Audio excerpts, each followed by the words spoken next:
Patuloy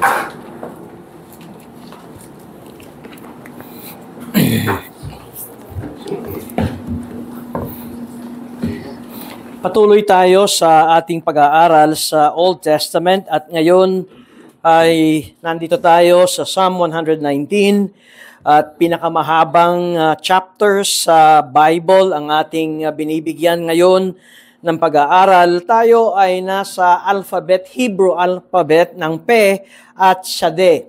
Yan ay makikita sa Psalm 119 simula sa talatang 129 hanggang sa 144. At kadalasan, ang Hebrew alphabet ay maring hindi natin napapansin ito kung bakit ganito ang ginamit ng may akda ng Psalm 119 ay dahil halimbawa itong salitang Pe sa Hebreo ay mayroong dahilan kung bakit ito ang sinabi sapagkat naroon ang mensahe ng pagpapahayag ng tinatawag na pagkamangha o yung salitang wonder. Pagkamangha at ito ay pagkamangha sa mga patotoo ng Diyos. Sa umagang ito ay nais ko na tignan natin ang dahilan kung bakit ang mga awit na ito na isang mananampalataya ay mayroong ganitong pag-uugali at sa loobin na mayroon siyang pagkamangha sa salita ng Diyos na ngayon ay marahil na hindi na natin ito nakikita. Natatandaan ko nang ako ay bata pa, bagamat may television na noon at kahit may cartoons na noon, hindi pwedeng mawala ang panonood ng cartoons. Cartoons ang tawag namin nung panahon ko. At ang isang mapapansin ninyo, ang cartoons ay sa hapon. Walang umagang cartoons, hindi katulad ngayon ay merong umaga. Nung kapanahonan ko ay ang cartoons ay sa hapon. Bakit sa hapon? Dahil kami ay nasa paaralan ng buong araw. Kaya pag uwi namin ng hapon ay meron ng Cartoon Network. At dito ay kami nanonood. Makikita nyo siguro sa ngayon, sa mga drawing na yung mga bata ay nakadapa at nakaharap sa TV, yung nakaganon. O, kami yun. Yun yung mga panahon namin. At yan ay mga 4:00 ng hapon. At ito ang buhay namin noon, pero hindi lang yung ganun ang buhay namin noon. Alam mo, malaro kami noon. Ang ibig sabihin ay meron din kaming mga outdoor games. Ako ay lagalag. Kaya hindi lamang ako nakikipag-outdoor games. Hindi na ito makaka-relate ang mga bata. Hindi nyo na alam yung patintero, tumbang preso, at yung shato. Hindi nyo na alam yun. Ito ang panahon ko noon. At yung shato ay yung may stick na pinupukpok na gano'n at tinaampas. At kapag ikaw ang taya, yun yung wala sa malayo, sumisigaw ko ng shato hanggang sa ma-reach mo yung base. Ito yung panahon ko noon. Pero bukod pa doon ay meron pa akong ibang laro. Ako'y lumalabas at lumalayo nung kapanahonan ko, nung bata ako, marami pang mga puno. Madamo, masukal. At may mga kalaro ako na itong mga talahib na sintaas ng mas mataas pa sa tao na buong talahib, ginagawa namin yung parang bahay-bahayan. Alam nyo, may itak kami, gumagawa kami ng pathway at doon sa loob ng talahib na yun ay nakagagawa kami ng bahay-bahayan at kami ay nag-uusap na magdadala kami ng kanin, ng tuyo, ng anumang pagkain at doon kami kumakain, parang bahay. Ganito ang kabataan ko at hindi lamang yun, maakit ako sa puno at walang kaalam-alam ang aking magulang, ang punong inaakyat ko ay mga matataas na puno. Ito ang kaligayahan ko. At na-enjoy ko ang buhay. Nakagat ako ng aso dahil malayo ang aking pinupuntahan na lugar. At nakakita ako ng mga ahas na dumadaan sa aming harapan dahil sa masukal. At ako'y humihiga sa likuran ng kalabaw na naglulublob doon sa putik at tubig. Ito ang kabataan ko at the age of 7 years old, 6, 7, or 8 years old. At masasabi kong makulay ang aking kabataan. At masaya ang aking kabataan. At na-appreciate ko ang aking kabataan. Ngayon, kapag kwento mo yan sa kabataan, ngayon, alam mo, sasabihin nila, boring. Oh, bakit ako magpapagod? Boring. At mapapansin nyo, ang kabataan ngayon ay parang walang alam sa buhay sa labas. Kaya iilan na lamang ang tinatawag nating street smart dahil lahat ay nasa loob ng bahay. Tulad ng aking apo, yung meron akong 2 apo na tatawag sa amin sa cellphone at sasabihin gusto namin pumunta dyan. At para bang ang gusto lang ay gusto namin kayong makita. Pero pag nasa bahay, tatabi lang sa amin. Pero alam nyo ang hawak? Gadget. Wala lang. Hindi nakikipag-usap yun. Nakatabi lang. Pero kita mo yung 2 yun, naglalaro. At pag tinanong mo sila ng buhay sa labas, wala silang alam. Kuminsan, makikita mong takot sila sa labas. Nawala na yung tinatawag na kamanghamanghang buhay ng kabataan. Maaring ngayon, kapag ikinekwento ito sa inyo, ang sasabihin ng mga kabataan natin, probinsyano kasi yan, kaya ganyan ang buhay. At naihiwalay ang buhay ng city, ng lungsod, na ang buhay ng lungsod ay nasa loob lamang ng bahay. Bakit ko sinasabi ang mga bagay na ito?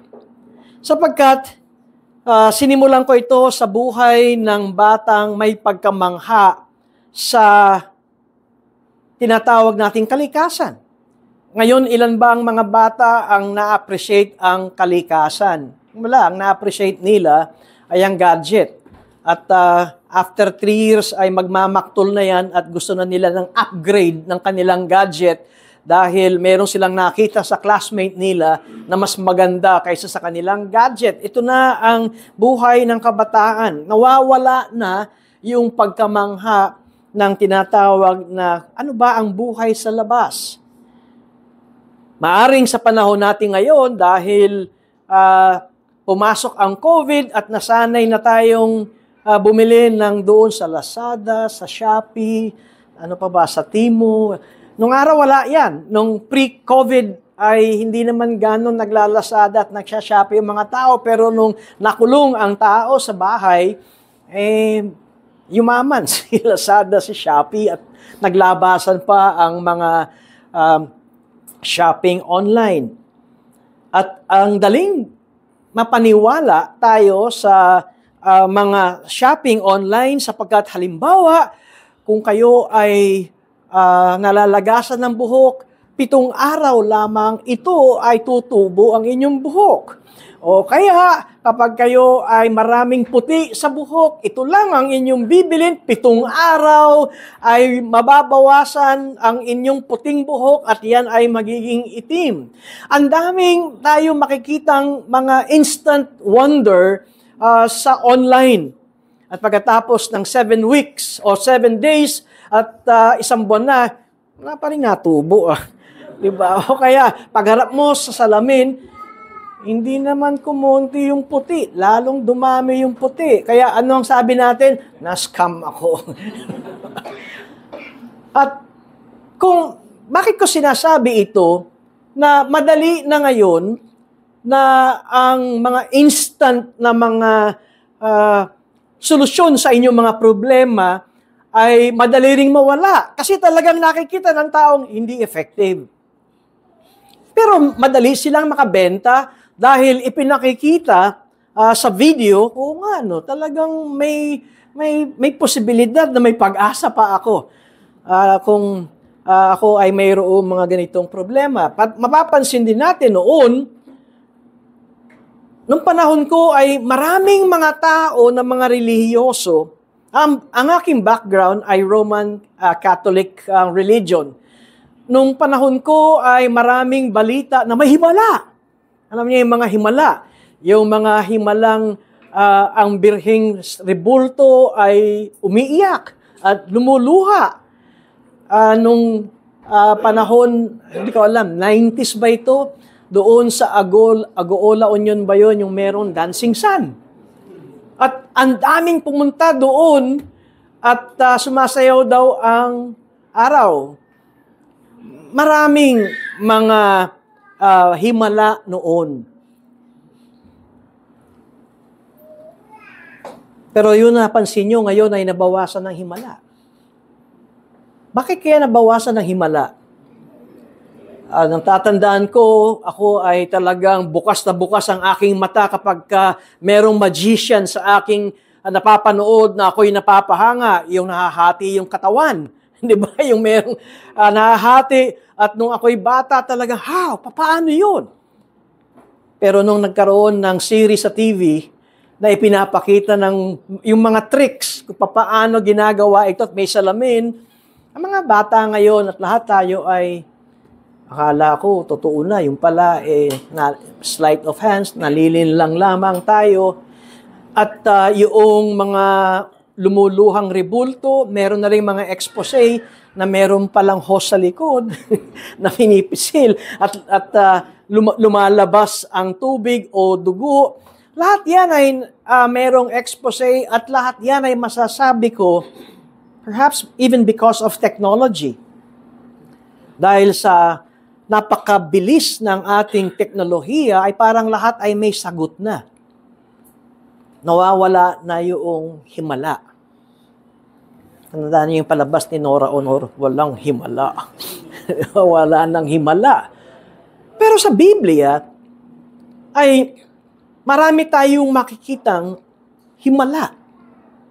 Kaya nga, hindi rin ako nakapagtataka na itong mga German philosophers, itong mga German na mga scientists na nagsasabing walang Diyos, lahat ng himala sa Bible ay mayroon silang explanation.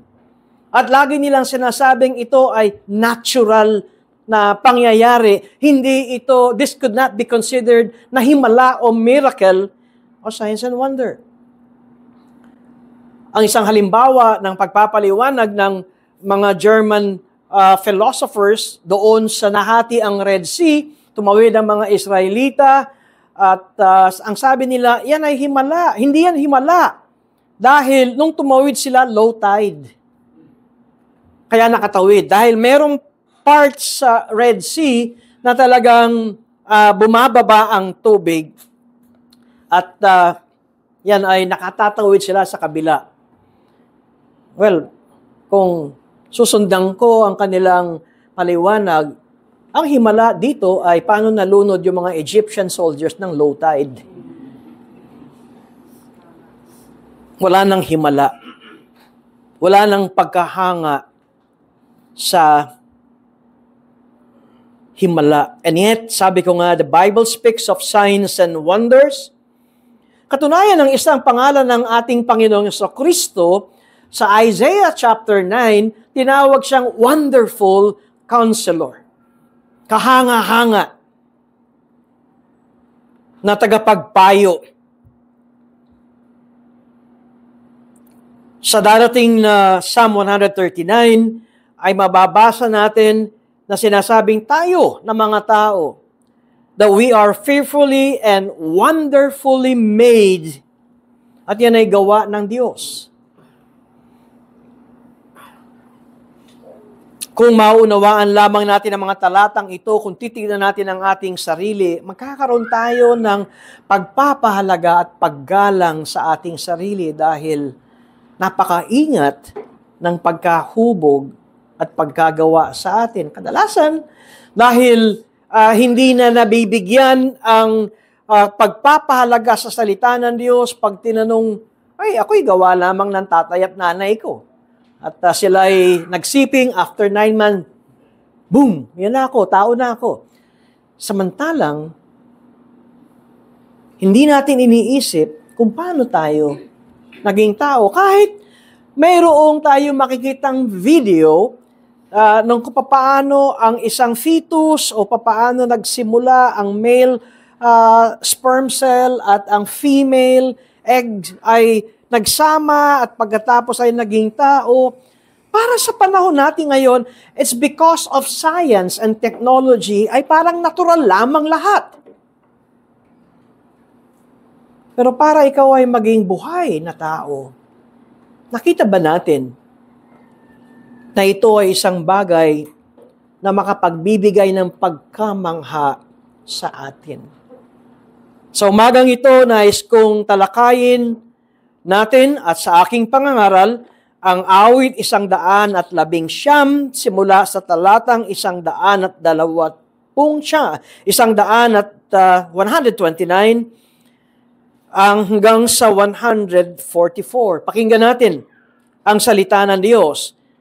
Mga awit 119 simula sa talatang 129. Kahanga-hanga ang mga patutuo mo, kaya't sila'y iniingatan ng kaluluwa ko.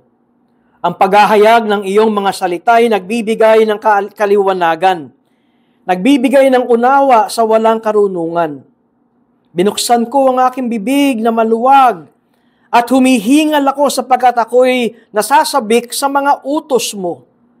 Manumbalik ka sa akin at maawa ka sa akin. Gaya ng sa umibig ng iyong pangalan ay kinaugalian mong gawin. Gawin mong matatag ang mga hakbang ko ayon sa iyong pangako. At huwag magkaroon ng kapangyarihan sa akin ang kasamaan. Tubusin mo ako sa kalupitan ng tao upang aking matupad ang mga tuntunin mo. Paliwanagin mo ang aking mukha sa lingkod mo at ituro mo sa akin ang mga alituntunin mo. Inaagusan ng mga luha ang mga mata ko sapagkat hindi nila tinupad ang kautusan mo. Matuwid ka, O Panginoon, at matuwid ang iyong mga hatol. Itinakda mo ang iyong mga patutuo sa katuwiran, at sa buong katapatan, tinunaw ako ng sigasig ko sapagkat kinalimutan ng aking mga kaaway ang mga salita mo. Totoong dalisay ang salita mo, kaya't iniibig ito ng lingkod mo. Ako'y maliit at hinahamak, gayon may hindi ko kinalilimutan ang iyong mga batas.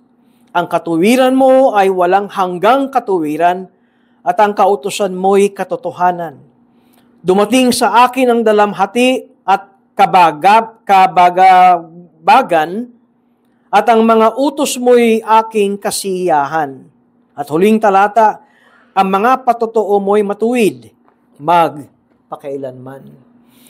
Aming Diyos, sa umagang ito, matapos naming mabasa ang inyong salita, tulungan po ninyo kami na maunawaan ang mga talatang ito.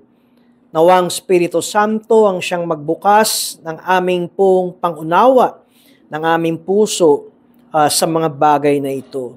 At tulad po ng mga awit na ito, ay magkaroon kami ng pagkahanga sa inyong salita, sa inyong mga patutuo. At sa pagkahangang ito ay magkaroon kami ng pag-iingat na masunod namin ang inyong salita. Sa ngalan ni Jesus. Amen. Masasabi natin na ito ay isang mananampalatayang tao. Itong mga awit na ito ay mayroong pagkahanga sa Diyos. Ngunit ang pagkahanga niya sa Diyos ay pagkahanga niya sa salita na Diyos. Hindi pwedeng paghiwalayin ang Diyos at ang kaniyang salita. Alam niyo, ang mga relihiyoso, kahit sinasabi nilang mahal nila ang Diyos, katulad ko dati, na dahil galing sa relihiyon na Roman Catholic, na bagamat nagagawa namin ang mga obligasyon ng Romano Katoliko, pero may isang bagay na wala kami. At yan ay ang pagbabasa ng salita ng Diyos, ang pagbabasa ng Holy Bible. Ang Biblia namin ay nasa altar, kasama ng mga ribulto. Bakit? Dahil ang sabi ng aking magulang, dahil holy. Kaya holy, kasama ng mga ribulto, kaya nasa altar. Kaya kuminsan, ay wala kaming kamalay-malay bago pa kami nakaranas ng kahabagan at biyaya ng Diyos, bago kami na born again, ay ba'y sinasamba namin ang Biblia. Alam niyo bakit? Kasama ito sa diluluhura namin. Kasi nandun ang mga statwa, mga ribulto, nandun ang Bible, at kapag kami nanalangin, abay sinasamba rin namin yung aklat. Na wala kaming kaalam-alam na yan ay kinamumuhian ng Diyos. Ngunit, mapapansin natin dito sa talatang 129, kahanga-hanga ang mga patotoo mo. Dito'y makikita na natin ang nasaloobin ng mga awit na nandoon ang kanyang pagkahanga sa salita ng Diyos. At pagkatapos ay kanyang sinabing, kaya't sila'y iniingatan ng kaluluwa ko. Ngayon, tingnan ninyo ang point. Ang magkaroon ng pagkahanga sa salita ng Diyos ay hindi pwedeng ihiwalay sa pagsunod sa salita ng Diyos. At sa ating pag-aaral na ito ay ito ang nais kong makita natin na the wonder of the Word of God is tied, nakatali ito, kaakibat ito to the obedience that follows from a proper appreciation of it. Bakit ko sinabi ang bagay na ito? Ngayon, mayroon ba tayong talagang appreciation ng Bible? Ito ang isang tanong ko marahil sa atin ngayon. Hindi ko sinasabi sa unbeliever. Of course, ang unbeliever ay wala nang appreciation, wala nang pagkahanga sa salita ng Diyos. Pero ang sinasabi ko, tayo na mga anak ng Diyos, do we really appreciate God's Word? Meron ba talaga tayong pagkahanga sa salita ng Diyos? Madali lang yan, malaman. Sa araw-araw ng buhay natin, ano ang mas maraming oras o panahon na kumukonsumo ng ating buhay? O lalo na ngayon, may cellphone tayo. Meron tayong Bible app. Napakadali na. Hindi nyo na kinakailangan ng ganito. Ganun na lamang. Pagising nyo sa umaga, FB, no? Ano pa? Marami yan. Yung online games, tama ba? Nag-ML pa rin ba kayo hanggang ngayon? Ako nakita ko ang mga nag-online games, grabe. Utusan mo, hindi sila bibitaw. Hindi namin maintindihan mag-asawa. Bakit? Mamamatay daw sila. Ano ba? Hindi ko maintindihan eh. Kung minsan, umuusok ang nasusunog na yung kawali, hindi nila mabitawan.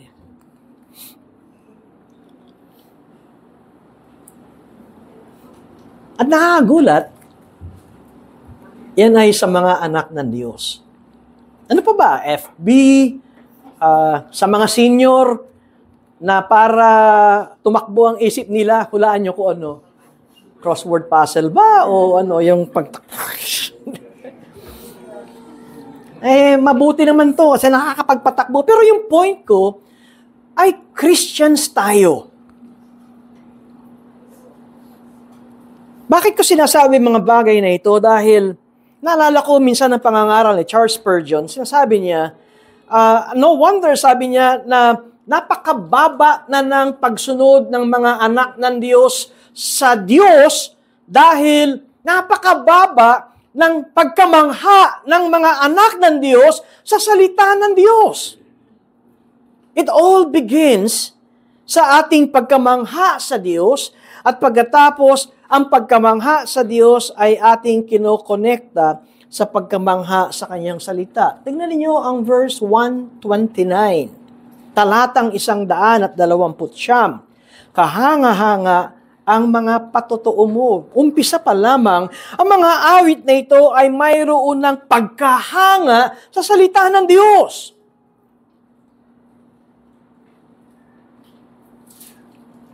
Kaya't iniingatan ng kaluluwa ko. Marahil, kaya ang buong araw natin ay buong araw na panay reklamo, panay puot, panay negatibo, panay Sabi mo, hindi nagtataka kung bakit ang taas ng inyong presyon. Kung sasariwain ko yung buhay ni Abraham at ni Lot, napansin niyo, kung tutuusin, si Abraham ang mayroong karapatan magsabing, Lot, dito ka, ito ang pinili ko. Pero binigay niya kay Lot ang first choice. Mamili ka. Kung saan mo gusto. Narinig natin, hindi pala away, mapagbigay si Abraham.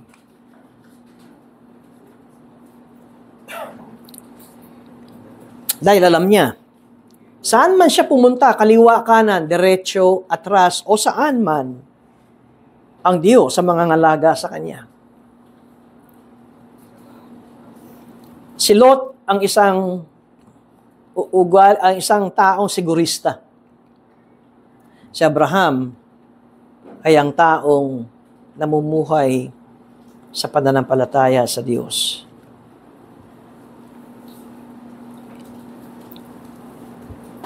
At dito'y sinasabi sa verse 130, ang paghahayag ng iyong mga salita ay nagbibigay ng kaliwanagan. Sa ibang salin ng Bible, ay lalo na sa kung kayo ay merong New King James Bible, the entrance of your words give light. Ang ESV ay the unfolding of your word gives light. Parehong tama kung titignan natin ang paliwanag ng mga Bible commentators at ayon doon sa nagsasabing the entrance of your word gives light dahil ang sinasabi ito ay nasa Old Testament na lifestyle.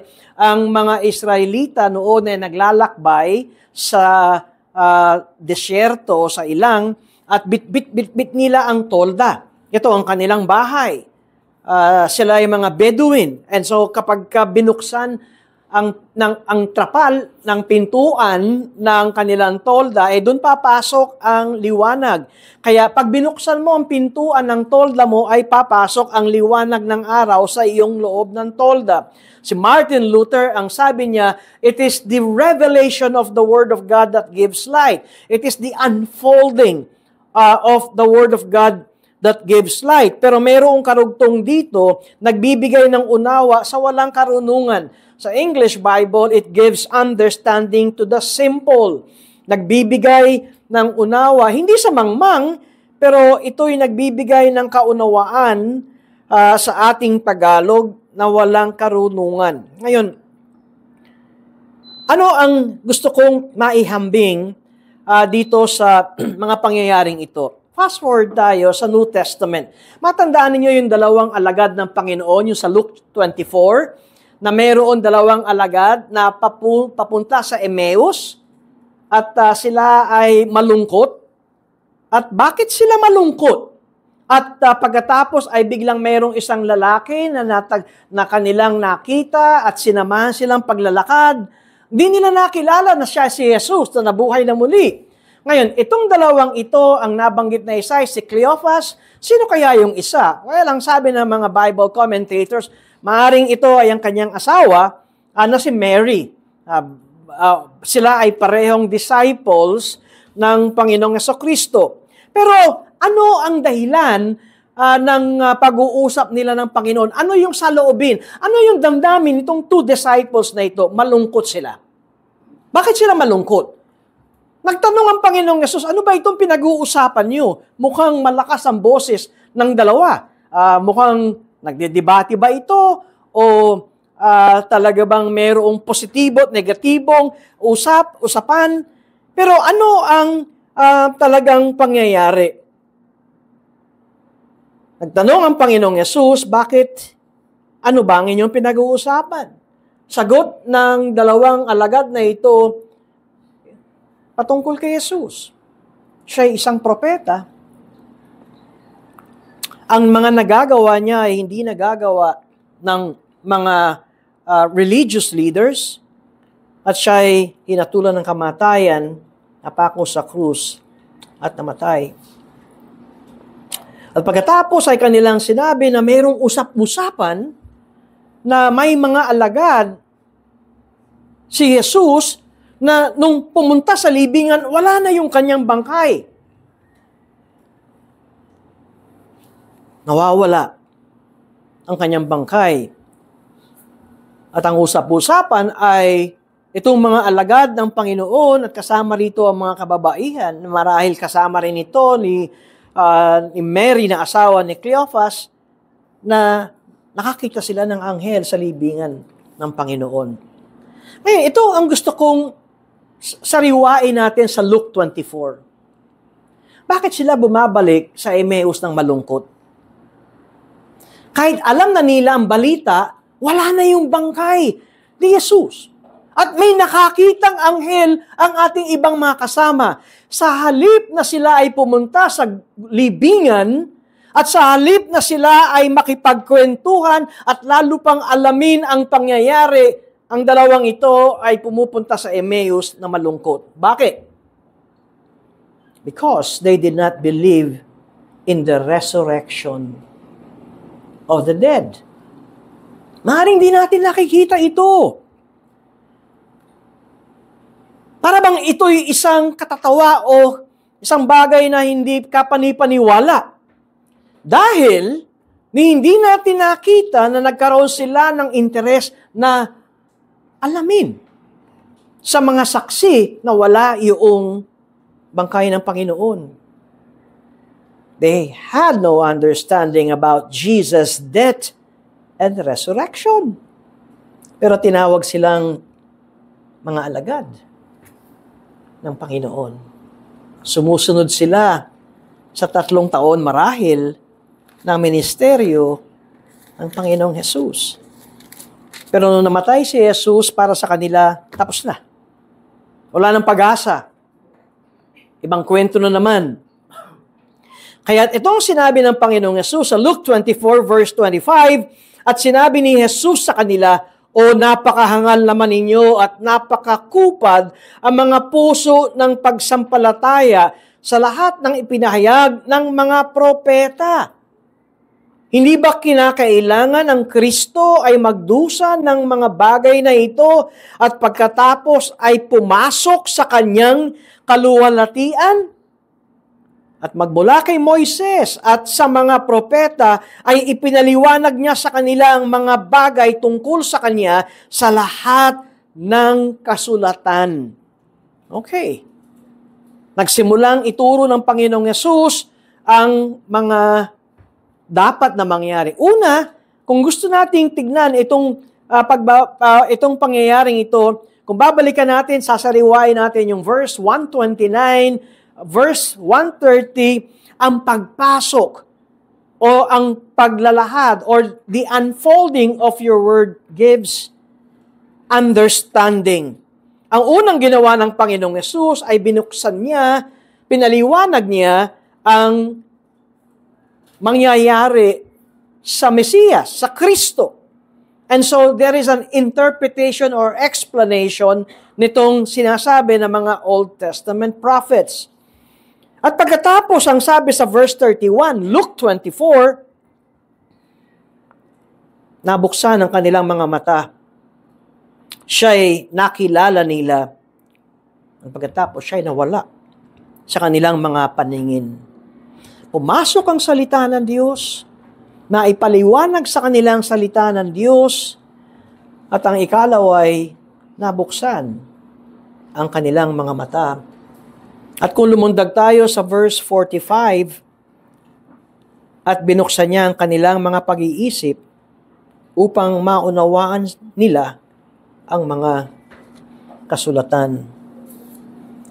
Paano tayo naliwanagan sa salita ng Diyos? Una, kung tayo nagkaroon ng interes, napansin ba ninyo kung paano ang ating born-again experience o bago masabing ikaw ay sumapi na o sumama na sa isang church? Paano nagsimula ito? Ang unang-una ay nagbasa tayo ng Bible. Napansin nyo kung gaano kahalaga ang pagbabasa ng Bible? Kaya nga, minsan iniisip ko, paano mo masasabing ikaw ay isang Kristiyano ni hindi ka nagbabasa ng Bible o ni hindi mo nabasa ang Bible? Alam niyo, nangyari, sumama ka lamang sa Agos. Pero, meron ba tayong pagkahanga? Ito ang dalawang disipulo ng Panginoon na kinakailangan mapaliwanagan sila ng salita ng Diyos. At pagkatapos, mabuksan ang kanilang ang kanilang kaisipan, ayon dito sa Luke 24 verse 45, at binuksan niya ang kanilang mga pag-iisip. At dahil binuksan ng Diyos ang kanilang mga pag-iisip, naunawaan nila ang kasulatan. Ganito ang unang nais kong makita natin. First, it is the opening of the Word of God, and then the opening of the eyes upang makita at makilala natin kung sino ang Diyos. At pagkatapos, magkaroon tayo ng understanding.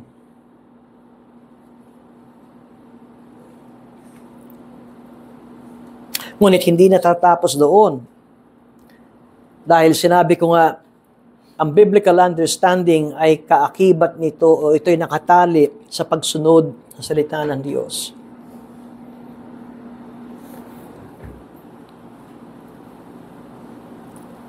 Kung sinasabi natin tayo ay anak ng Diyos, kung gayon ganito naging proseso ng ating buhay, para tayo maliwanagan sa salita ng Diyos, o marahil, theologically speaking, kaya tayo dumampot ng Bible at nagsimulang basahin, ay marahil,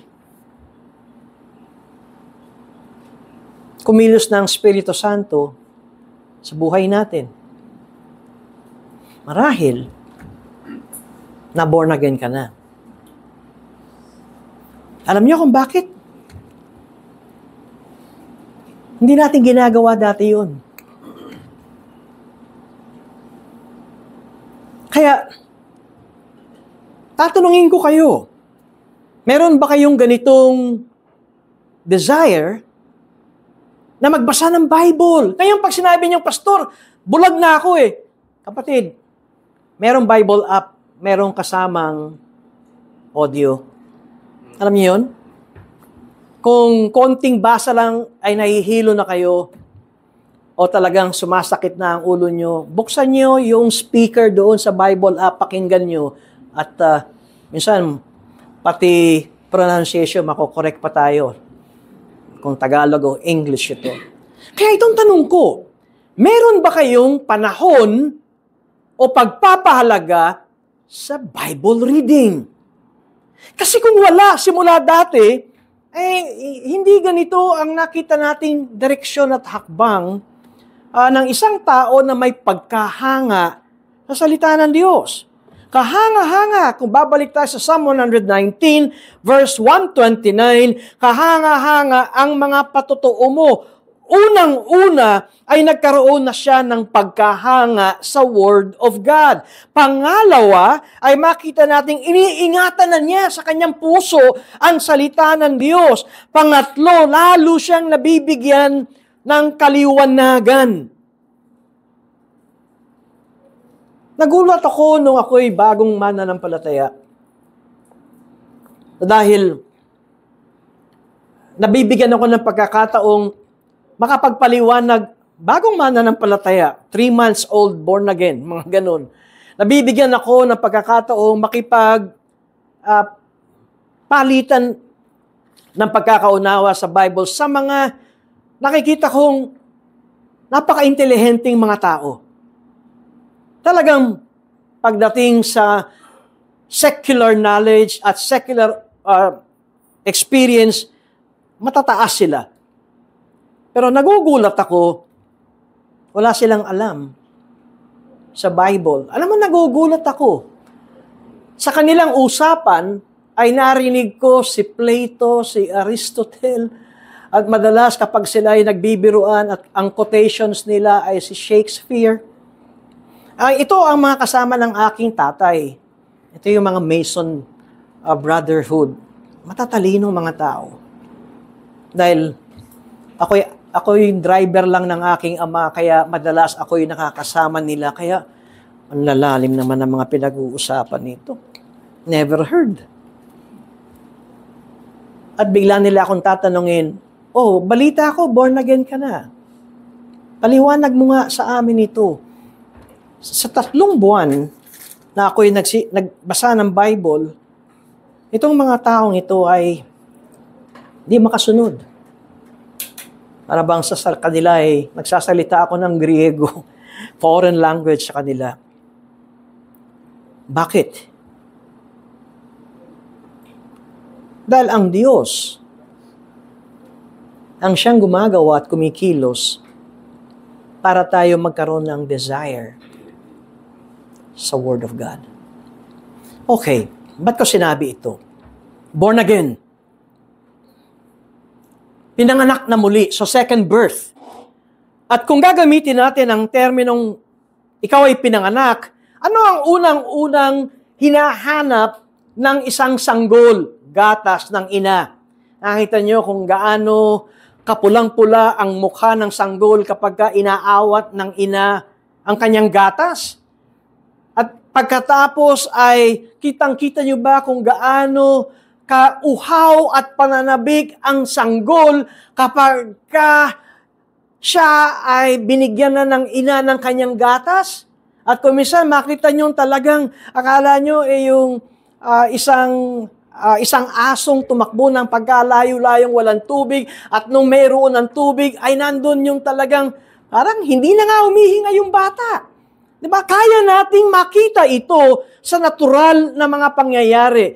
Ngayon, gawin nating spiritual dahil ang born again ay spiritual birth. At sinasabi ng banal na kasulatan that the Word of God, ang salita ng Diyos ay ano? Ang spiritual na gatas ng isang sanggol. Okay, nakaranas ba kayo nito? Naranasan ba ninyo ito? Talagang dumampot kayo ng Bible at parang nung inyong binasa at na hindi nyo dati ginagawa, ay parang gutom na binabasa hanggang sa mapagod ang inyong mga mata. At napansin ba ninyo na hindi naman agad-agad kapag binasa natin ito, ay naliliwanagan tayo, na nauunawaan natin ang sinasabi.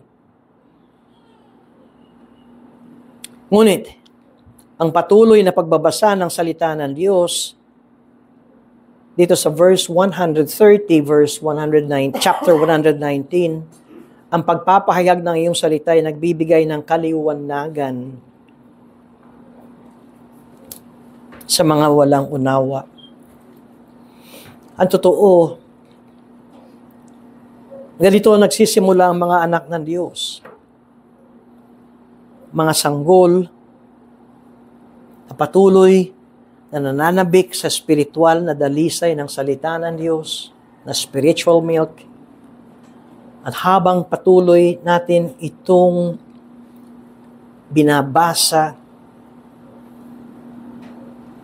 ay unti-unting tayo rin ay lumalago at tumitibay at nagkakaroon ng pangunawa.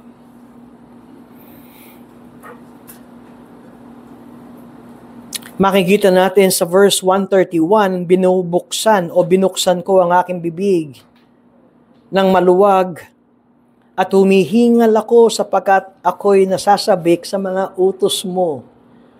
Ngayon, nawa, napipicture nyo na sa inyong isipan ang isang sanggol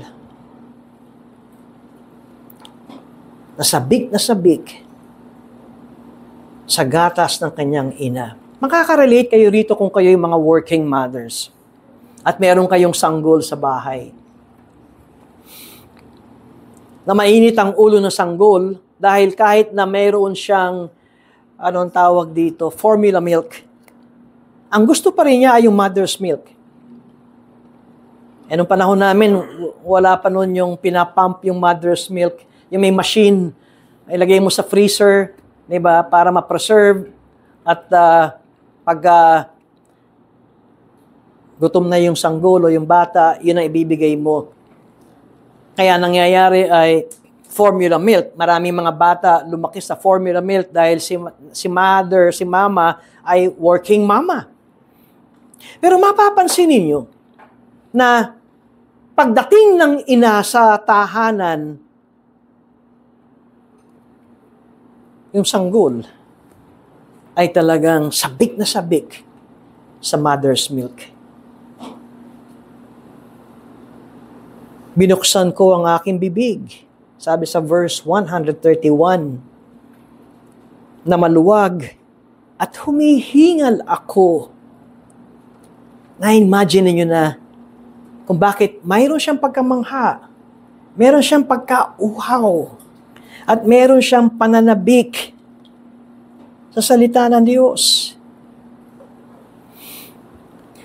Well, maaaring sabihin natin, pinagdaanan ko rin naman yan. Ganon din ako dati. Ang tanong ko ngayon, ano na ngayon? Meron pa rin ba tayong pagkahanga sa salita ng Diyos? Meron pa rin ba tayong pananabik sa salita ng Diyos? Meron pa rin ba tayong tulad nito na doon sa verse 131, binubuksan niya ang kanyang bibig. Alam niya, merong sinabi sa passage ng awit, gumatandaan kung anong kabanata. At ito ang sinasabi, open your mouth and I will fill it. Buksan mo ang iyong bibig at pupunuin ko ito. Sa isang anak ng Diyos na mayroong pagpapahalaga at pagmamahal sa Diyos, ang kanyang mamahalin ay ang salita ng Diyos. Salamat kung linggo-linggo kayo'y narito. Salamat sa mga Kristiyano kung linggo-linggo ay dumadalo sa ganitong uri ng panambahan. Pero mas higit na salamat kung sa bahay natin, araw-araw ay mayroon tayong pananabik, pagkauhaw sa salita ng Diyos. Alam niyo, nung panahon namin, panahon ko, nung ako'y na-born again, tandang-tanda ko yung taon. Hindi ko masabi kung anong araw, pero kung ikwekwento ko ang kung bakit nalaman ko ang taon, marahil ang buwan, pero eksaktong araw ay hindi. Dahil dito nagkaroon ng tinatawag kong about face.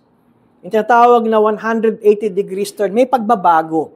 Ang pagbabago, unang-una, ay yung pagkakaroon ng pagpapahalaga sa salita ng Diyos. Ang laki sigurong natipid naming mag-asawa kung noon ay may Bible app na. Wala pa noon. Kaya para ikaw ay magkaroon ng Bible, ay bibilin mo ito. Bumili ba kayo ng Bible nyo? O yung Bible nyo ay binigay lang sa inyo? O nadampot nyo lang sa gilid-gilid? O lumang Bible? O kaya ay para lang masabing may Bible? Bumili ba kayo? Ang paliwanag ay, alam mo kasi pastor, alam mo na, walang pera eh. kaya walang pambili.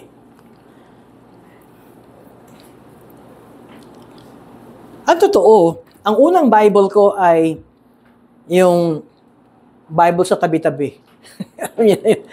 At ang ibig sabihin, ito yung mga lumang Bible na, at yun ang una kong binasa. Kaya sinabi kong meron akong transformation sa buhay, ay hindi ko ginawang basahin ang Bible, pero nagkaroon ako ng interest basahin ang Bible at nabasa ko ang New Testament sa loob ng 1 linggo.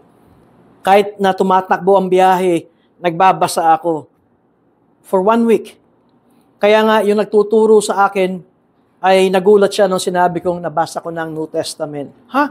Ako nga na nagtuturo sa iyo, hindi ko pa nabasa yung New Testament. Pero yung first reading ko ay meron akong hinahanap. first reading. Hindi ko sinabi sa kanyang 2 beses ko na nabasa.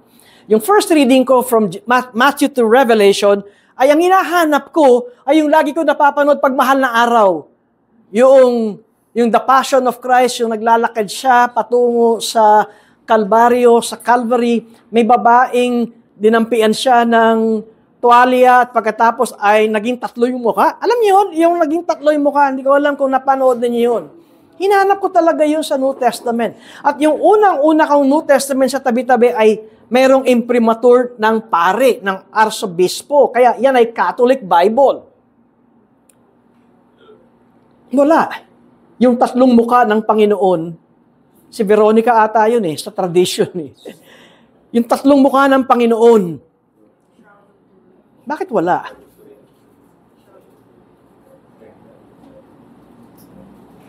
Baka nakatulog lang ako. Kaya binalikan ko ulit yung Matthew at binasa ko ulit sa Revelation. Wala talaga. Dito ko nakita na itong aking mahal at kinagisnan na relihiyon ay nagtuturo ng wala sa Bible. At hindi ko alam na binago na pala ng Diyos ang aking puso. Hindi ko maipaliwanag. At dito ko sinasabi ang born again experience. Ang born again ay ang Diyos ang bumago ng iyong puso. Hindi ikaw ang bumago ng iyong puso. Ang dami ko pang mga pamphlets noon, 3 steps on how to be born again. Bah, ikaw ang gagawa ng pagka-born again mo. Na kailangan you repent of your sins, sumampalataya ka sa Panginoon, magtiwala ka sa Kanyang salita, and you will be born again. Pero merong importanteng question. Ang isang unbeliever will not repent of his sins or her sins. Ang isang unbeliever ay hindi magkakaroon ng pagpapahalaga sa Bible. Ang isang hindi born again ay hindi magkakaroon ng interest makapakinig ng ganitong panahon ng pangangaral ng salita ng Diyos. Ang isang hindi born again ay walang katulad ng naramdaman nitong mga disciples na 2 sa Emmaus na nung nagsasalita ang Panginoon, umiinit ang kanilang puso. At ito ang isang epekto ng ikaw ay naipanganak na muli. Kaya walang 3 hakbang to be born again. Ang born again ay gawa ng Diyos.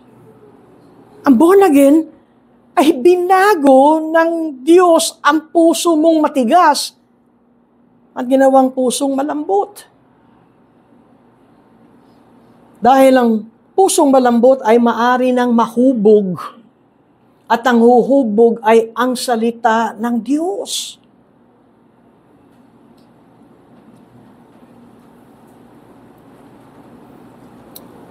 Sa atin, na nagsasabing tayo ay born again, na tayo ay mga Kristiyano, ito ang tanong ko, nahuhubog ba ng salita ng Diyos ang buhay natin?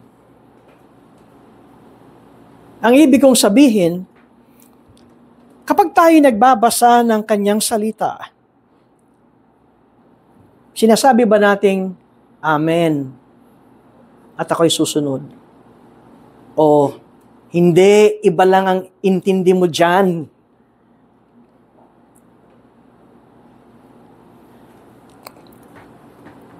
Ang pusong laman ay madaling mahubog. Ang pusong bato, kahit anong pisil yan, bato pa rin yan. Tayo ay may pusong laman. At ang salita ng Diyos ang siyang huhubog sa atin. May pagkakataong masaya ang paghubog ng Diyos ng Kanyang salita sa atin. May pagkakataong masakit. Ngunit, ito ay sa ikabubuti natin. Nang sinabi ni Apostle Paul kay Timothy, ang lahat ng mga kasulatan ay kinasihan ng Diyos. Well, sinasabi natin to sa 2 Timothy 3:16. All Scripture is God-breathed. Ano ang ibig sabihin ito? Yan ang aking version ng araw na una kong Bible matapos ang Catholic Bible. Noong panahon namin ay New King James and New King James. All Scriptures inspired by God. Hindi ko pa alam kung anong ibig sabihin ng inspired by God. Ang nasa isip ko, ganito ba yun? Parang isang artist, parang isang singer. Pag maganda ang kondisyon ay makakasulat. Kasi may inspirasyon na-inspire. Kalaunan ay mas mainam ang English translation ng all Scripture is God-breathed. Meaning, it is breathed out. Meaning, ang lahat ng salita ng Diyos, all Scripture, ay galing sa Diyos. Kaya't sinasabi rito na ang lahat ng mga kasulatan ay kinasihan ng Diyos at mapapakinabangan sa pagtuturo. Ito yung sinasabi ng mga awit kanina. Natuturuan ang mga walang alam, gives understanding to the simple, mapapakinabangan sa pagtuturo, sa pagsaway, pagtutuwid, at sa pagsasanay sa katuwiran, upang ang tao ng Diyos ay maging ganap, nasasangkapang lubos sa lahat ng mga gawaing mabuti. Ito ang ginagawa ng salita ng Diyos sa atin. Natuturuan tayo, sinasaway tayo, tinutuwid tayo, at sinasanay sa katuwiran. Upang sa gayon, tayo ay maging ganap.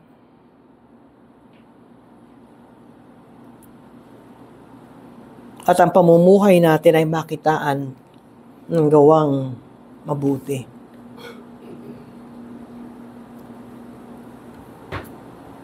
Sa 4 na talatang aking binasa sa inyo, ay masasabi ba natin na tulad ng mga awit na ito, ganito ang ating patotoo. Katunayan, ito ay isang Old Testament saint. Tayo ay New Testament saint. Ang ibig kong sabihin, ang taong itong binabasa natin, hindi pa kumpleto ang pagpapahayag ng Diyos. Tayo ay kumpleto. Itong mga awit na ito sa Psalm 119 ay naghihintay pa sa mga revelations at pagpapahayag ng Diyos. Tayo, ang inihintay na lamang natin ay ang second coming ng Panginoon, at pagkatapos ay ang completion na ng lahat. Pero ang gawa ng Panginoon at yung ating Kristong na si Jesus, natapos na ang kanyang gawa. Itong mga awit na ito ay hinihintay pa ang darating na Mesiyas. And yet, meron na siyang ganitong pagpapahayag. Parang basic ang sermon ko. Pero kung minsan ay kinakailangan ngang bumalik sa basic para talagang makita natin, talaga bang ako'y Kristiyano? Or talaga bang ako'y born again? Dahil ito ang unang mga makikita natin ng isang born again. Ang isang born again ay hindi perfect. Ang isang Kristiyano ay hindi perfect. Kaya nga dito sa 132 verse, manumbalik ka sa akin at maawa ka sa akin. Gaya ng umiibig ng iyong pangalan, ay kinaugalian mong gawin. Gawin mong matatag ang mga hakbang ko ayon sa iyong pangako. At huwag magkaroon ng kapangyarihan sa akin ng kasamaan. Bakit niya sinasabi ito? Dahil ang anak ng Diyos o ang isang alagad ng Panginoon ay hindi perfect at maaring madapa, magkasala, mahulog sa tukso. Pero ang isang anak ng Diyos o sa panahon natin ng isang born again ay may pag-amin ng kanyang kasalanan. Maawa ka sa akin, Panginoon. Panumbalikin mo ang puso ko sa iyo. Gawin mong matatag ang mga hakbang ko ayon sa iyong pangako. At huwag magkaroon ng kapangyarihan sa akin ang kasamaan ko. Ganito ba ang iyong kalagayan? Parang sa tingin mo, di ka na makabitaw, di ka na makawala sa kasalanan. Pero kung ikaw ay anak ng Diyos, ang Espiritu Santo ay nananahan sa iyo. Kung napagtagumpayan ng Panginoong Jesucristo ang gawa ng diablo, at nang sinabi ni Jesus, tapos na yung kanyang huling wika,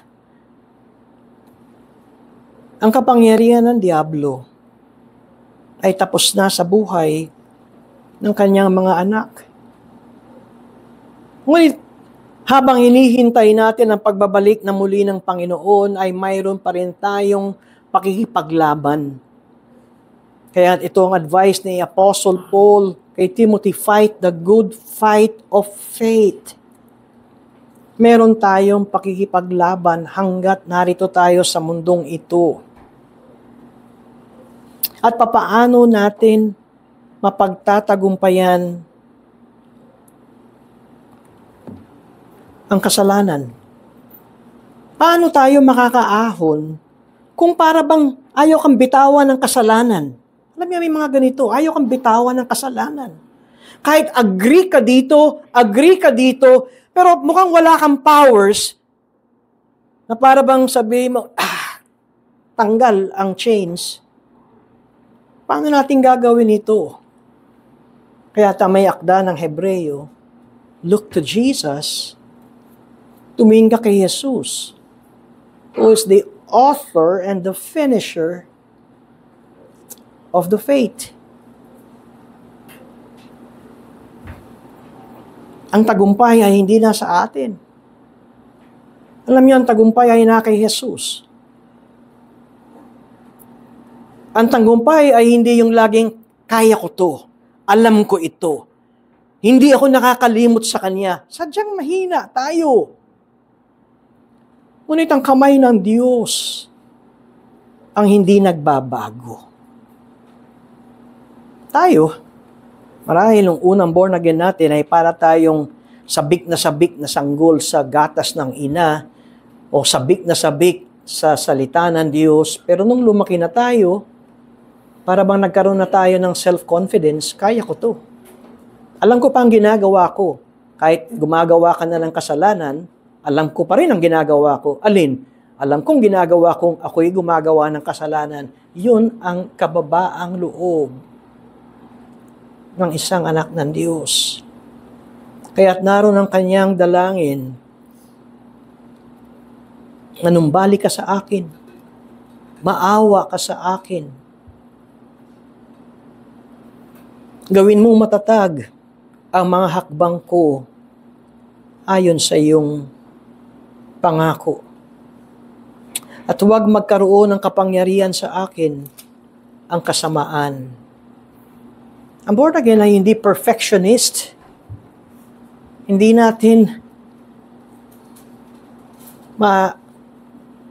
mararating ang perfection o na hindi na tayo magkakasala habang tayo ay nasa mundong ito. Ngunit ang anak ng Diyos ay may mababang puso, malambot ang puso, di ba? May totoong pag-amin sa Diyos. Tulungan niyo ako. Huwag akong pangibabawa ng kasamaan. Gawin mong matatag ang mga hakbang ko ayon sa iyong pangako. At kung nawala na ang joy ko sa iyo, Diyos, kung inaalikabukan na ang Bible sa akin, o meron man akong Bible app, hindi yan nabubuksan. Ewan ko, meron akong mga app sa aking gadget, pag hindi ko na nabubuksan, pag binuksan ko ay umiikot pa uli eh. Para ba nag-update? Pagka nag-update yun, matagal ko na pala hindi binubuksan ito. Ganito ba tayo? At kung ganito tayo, manalangin tayong manumbalik ka sa akin, O Diyos, at maawa ka sa akin. Nawa, maturuan tayo ng isang Old Testament saint na tayo ay New Testament saint. Nawa, magkaroon tayo ng kababaang puso, kababaang loob. Na kapag tayo ay natutuwid ng salita ng Diyos, ay masabi nating, Amen. Amen. Manalangin po tayo. Kami po ay nagpapasalamat, Panginoon, dahil ang inyong salita ay buhay, nangungusap. At ito ay palaging napapanahon. Kahit na ang aming binasa at pinag-aralan ay nasa matandang tipan, may ilang libong taon ang agwat. Ngunit ang inyong salita ay buhay at nangungusap sa amin. Mahubog niyo po kami ng inyong salita. Sa ngalan ni Jesus. Amen.